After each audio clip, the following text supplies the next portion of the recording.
You guys, kids are so smart. They are excellent observers of what's going on in the house. They are aware of what is going on in your marriage, and they are going to begin to have a sense, maybe even more than you, of really how your marriage is going or how it's not going. Welcome to the Thrive Marriage Lab. My name is Chris Bruno, and I'm a licensed professional counselor and the founder of Restory Counseling. And together with my wife Beth and our colleague Tracy Johnson, we post videos to help you understand the why behind the what. Because we believe that when you explore and know your story, the deeper your marriage connection will be. Well, today in the series of therapeutic separation, what it is, what it isn't, I want to specifically talk about kids. Now, marriages that don't have kids, this may not apply to you, but you can also start to think about it of like your mom, your dad, your brother, your sister, your friends. What are some of the impacts of your marriage on other people? But I'm specifically addressing those that have children. And you've come to a rocky place in your marriage, and you've come to a realization that we need to do something different than we've ever done before.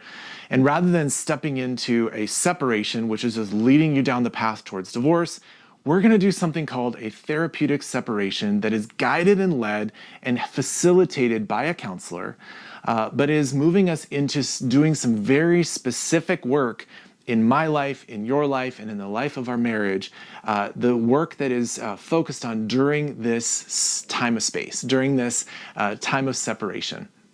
So that's all described in the previous videos of what a therapeutic separation is, what the three elements of a separation are. But today, like I said, I want to talk about kids because kids are a thing. They know what's happening in the house. And one of my favorite authors, he says that kids are great observers, but they're terrible interpreters. They observe what's going on, but they don't have the adult mind, the adult brain to be able to put together, I understand what's happening. They will come to their own interpretations. They will come to their own conclusions. And by and large, those conclusions are not going to be true. They're just going to be true to them. So when we talk about kids in a therapeutic separation, in any separation for that matter, it is really, really important for you as a couple to address the kids so that they have a very clear understanding of what is happening. Like I said, otherwise they will come to their own understanding. And the best understanding for that is for both of you in the marriage to sit down with your children and talk through what a therapeutic separation is. What is happening in the context of your relationship? Of course, you don't want to share like the gory details of the challenges that you're facing, but let them know that you're aware that your marriage is facing challenges. They're already aware. They know that. But let them know that you know that there are some challenges that are that you've tried to maybe fix in the past, tried to maybe address in the past, but you just haven't been able to get past some certain things. So let them know that you're aware that there are some of those things you need to address, and that the next step for you to be able to address those things, right? Offer the hope to the children, the same hope that you have on why you're doing a therapeutic separation. Offer that same hope to the children, because they're going to want to know, like, is this actually leading towards divorce? Or is mom, dad, are you guys working on your marriage? And is this part of that work? Because they're going to want to know, like, are we going to come back together? Is this the end of my childhood? Is this what is happening? My friend's, parents divorced. Is this the first step towards that? They're going to come to their own conclusions. So make sure that you two both are sitting down with the children and sharing with them what is happening, what this means for them as a child, and whatever parameters that you have laid out in your document, that you're clear with the children on what this means. So they're going to want to know, like, when can I see mom? When can I see dad? What does this mean when he's moving out? Do I go to his place? How long is this going to last? What happens with school? What happens with soccer practice? Can mom and dad both be with me at soccer practice? Are they both going to come to the games? Just have a real clear sense for the child and put yourself like in the child's world, in the child's perspective. If they were to ask the questions that were important to them, what questions would they be asking? Like I just said, are mom and dad going to come to my soccer games? Not, are mom and dad going to figure out how to communicate better? That's not the question that they're asking. They're asking, what does this mean for me?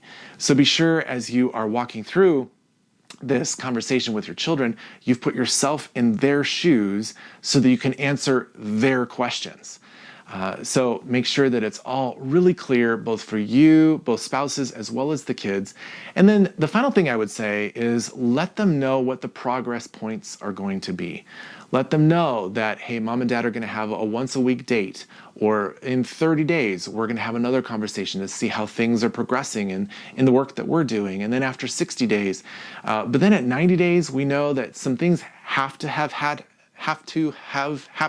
if I can put it that way, by 90 days. And then you, child, will be able to have a sense of where we're going next.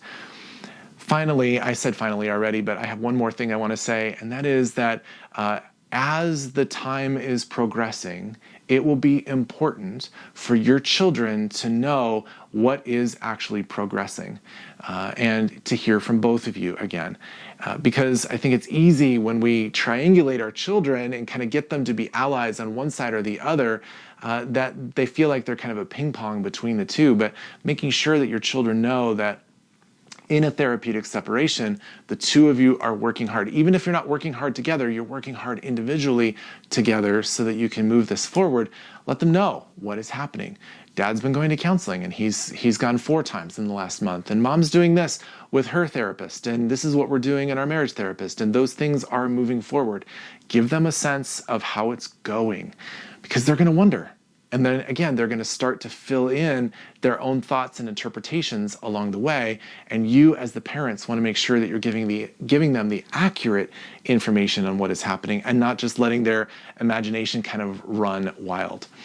I think it's also really important to make sure that during the therapeutic separation that they get contact with both mom and dad, that they get contact with both of you, and significant contact, and that they have a sense that they are well, that they are not the cause of the separation, because again, they'll start to imagine their own things. Maybe I'm the one that if I was just a better boy or better girl, if I did my homework or picked up my socks off the floor, maybe mom and dad wouldn't be separated. Make sure that they have a sense that, hey, we love you. We love you. Dad loves you, mom loves you, we still hold a lot of love for you, and we are doing this in order for us to continue this family and this marriage as we would want it to be. Make sure that you're connecting with your child all throughout the separation time, because they're gonna just wonder. They're gonna wonder. So those are some parameters that I think are really helpful as far as the therapeutic separation with regard to the children. You guys stay tuned for the next video. We're going to continue talking about the therapeutic separation in the next video.